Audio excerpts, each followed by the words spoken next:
Bismillahirrahmanirrahim. Kalau kata Nabi, kullu bid'ah dhalalah. Bid'ah di sini dalam hal apa? Ibadah. Jangan disangkut pautkan, oh nek bid'ah kabeh dhalalah. Berarti kamu ngaji dengan mic itu juga bid'ah, ngaji dengan kipas angin juga bid'ah. Karena zaman Nabi nggak ada mic, nggak ada kipas angin. Zaman Nabi juga nggak ada AC. Oh kamu naik mobil bid'ah, kamu pakai HP juga bid'ah. Konteks hadis itu untuk ibadah. Konteks hadis. Kan hadis itu dimulai inna asdaqal hadisi kitabullah. Sesungguhnya sebenar-benar perkataan itu adalah kitabullah, kitab Allah, maksudnya Al-Quran. Wa ahsanal hadyi hadyu Muhammad sallallahu alaihi wasallam. Dan sebaik-baik petunjuk adalah petunjuk yang dibawa oleh Nabi Muhammad sallallahu alaihi wasallam. Terus syarrul umuri muhdatsatuha. Seburuk-buruk perkara itu yang baru, yang diada-adakan. Artinya yang tidak ada dalam Al-Quran. Karena inna asdaqal hadis kitabullah wa ahsanal hadyi hadyu Muhammad. Yang tidak sesuai dengan petunjuk Rasulullah itu dikatakan sesuatu yang baru. Segala yang tidak sesuai dengan Al-Quran dan sunnah Rasulullah itu kaitannya ibadah atau kaitan dunia. Ibadah. Karena petunjuk untuk ibadah, pedoman hidup untuk ibadah yang diwariskan Nabi, petunjuk Nabi itu Quran dan sunnah.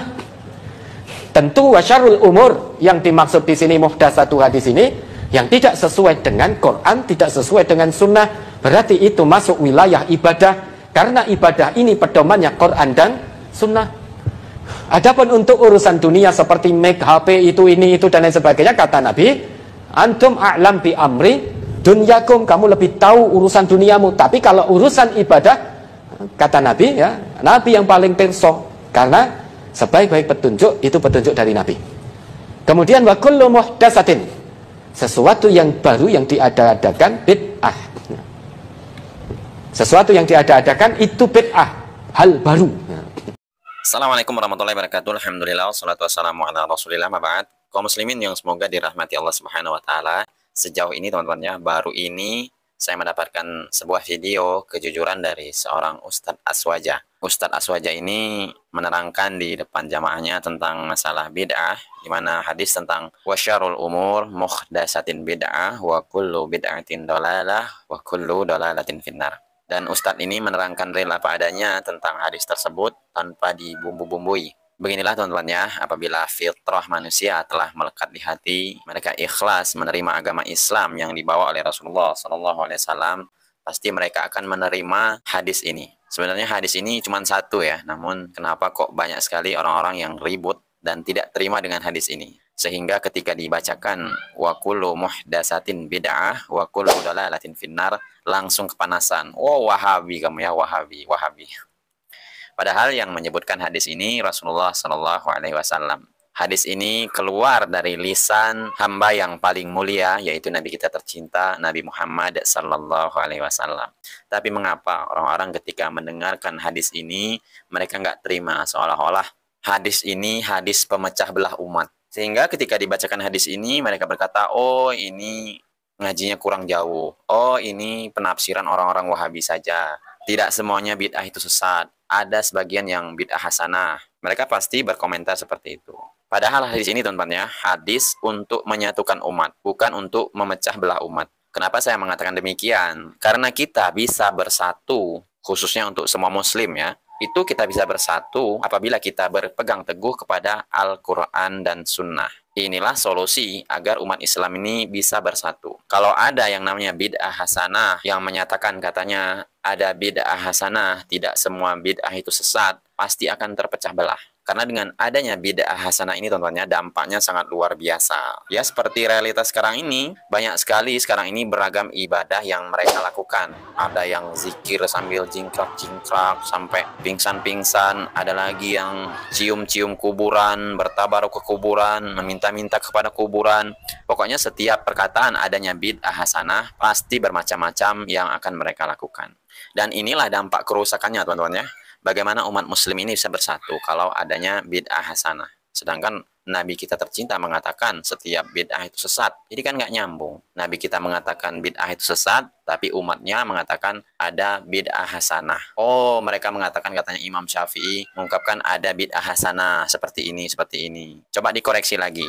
Apa perkataan dari Imam Syafi'i tersebut yang mengatakan adanya bid'ah hasanah? Apakah Imam Syafi'i melakukan ritual-ritual yang sekarang kita lakukan?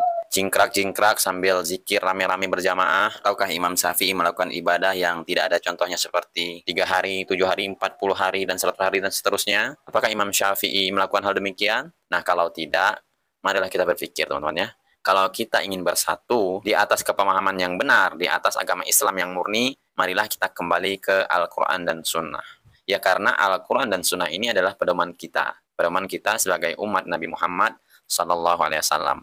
Coba kita dengarkan apa maksud dari Imam Syafi'i rahimahullah yang mengatakan adanya bid'ah hasanah tersebut. Ini dia penjelasannya. Al-Imam Nawawi membolehkan bid'ah hasanah. Al-Imam Al-Iz bin Abdissalam juga membolehkan bid'ah hasanah. Al-Imam Syafi'i juga membolehkan bid'ah hasanah. Tetapi bid'ah hasanah yang dimaksud oleh mereka, para imam, bukan yang dimaksud oleh masyarakat umum. Yang dimaksud dengan bid'ah hasanah oleh mereka adalah sarana-sarana. Contohnya apa? Makanya saya akan bacakan di sini perkataan Al-Iz bin Abdissalam tentang yang dimaksud bid'ah hasanah oleh beliau. Al-Iz bin Abdissalam ini ulama besar mazhab Syafi'iyah yang dinukil perkataannya oleh Imam Nawawi. Imam Nawawi sehingga mengikuti mengatakan bahwasanya bid'ah terbagi menjadi 5. Dia mengatakan bid'ah terbagi menjadi 5. Dan sebelum saya membacakan perkataan beliau, saya ingin jelaskan. Yang dimaksud dengan bid'ah hasanah oleh para ulama Syafi'iyah adalah hal-hal yang berkaitan dengan sarana, bukan ritual. Contohnya mereka mengatakan di antara bid'ah hasanah, bid'ah yang wajib atau bid'ah yang mustahab. Contohnya bikin jembatan. Contohnya bikin pondok. Bikin pondok ada nggak di zaman Nabi? Pondok ada nggak di zaman Nabi? Nggak ada. Di zaman Nabi orang belajar di masjid, nggak ada pondok. Tetapi di zaman sekarang dibuat pondok. Pondok itu bukan ritual ibadah, tapi pondok itu sarana untuk bisa belajar agama. Kemudian contohnya mereka mengatakan ilmu nahwu dan sorof, ilmu bahasa Arab. Di zaman Nabi tidak ada namanya ilmu nahwu dan sorof. Kenapa? Karena para sahabat semuanya bisa bahasa Arab. Yang butuh dengan ilmu nahwu dan sorof adalah kita-kita yang bahlul tidak tahu bahasa Arab. Makanya harus belajar ilmu nahwu dan sorof. Ini tidak ada di zaman Nabi, namun ada di zaman sekarang. Dan ini bukan ritual, tapi dia merupakan sarana untuk bisa memahami bahasa Arab. Contohnya lagi ilmu jarh wa ta'dil. Ilmu jarh wa ta'dil adalah ilmu untuk mempelajari dan mengetahui kredibilitas para perawi hadis. Hadis diriwayatkan oleh para perawi. Kita harus tahu bagaimana kredibilitas para perawi ini. Bisa nggak diambil periwayatannya atau tidak? Di zaman Nabi ilmu ini tidak ada. Kenapa? Karena para sahabat langsung meriwayatkan hadis dari Nabi, tidak melalui perantara perawi. Di zaman sekarang butuh, karena dari sahabat sampai kepada kita banyak perawinya. Maka butuh namanya ilmu jarh wa ta'dil. Ilmu ini dinamakan dengan bid'ah yang wajib menurut sebagian ulama. Kita bilang ini yang dimaksud oleh para ulama dengan bid'ah hasanah adalah masalah sarana. Contohnya apa? Mikrofon, ini juga bid'ah. Tapi dia sarana. Contohnya mereka mengatakan bid'ah hasanah adalah pengumpulan Al-Quran. Di zaman Nabi tidak ada pengumpulan Al-Quran, tetapi Al-Quran ditulis dalam lembaran-lembaran yang terpisah-pisah. Di zaman Abu Bakar ada ide untuk mengumpulkan Al-Quran lembaran-lembaran tersebut. Dan ini disebut dengan bid'ah hasanah karena di zaman Nabi tidak ada. Tetapi pada hakikatnya dia bukan ritual ibadah, tetapi dia sarana untuk mempelajari Al-Quran. Maka butuh lembaran-lembaran tersebut dikumpulkan. Karena yang disebut dengan bid'ah hasanah oleh sebagian ulama adalah masalah sarana-sarana, bukan ritual. Kalau ritual seperti tadi surat Raghaib, surat malam nisfu Sya'ban, tambahan wa barakatuh, mengangkat jenazah sambil berzikir, ini diingkari oleh Imam Nawawi, disebut dengan bid'ah yang mungkar.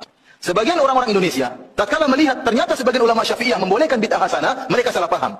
Mereka menyangka bid'ah hasanah yang dimaksud kreasi sebebas-bebasnya.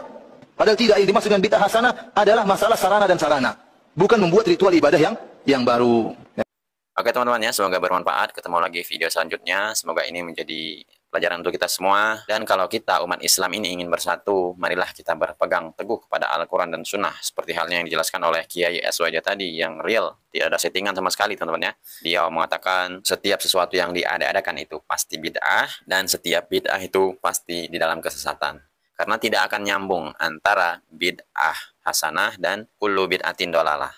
Coba antum perhatikan di dalam hadis-hadis Rasulullah SAW, apa ada dalil satupun yang mengatakan adanya bid'ah hasanah? Pasti tidak akan menemukan. Oke teman-teman ya, semoga bermanfaat. Wassalamualaikum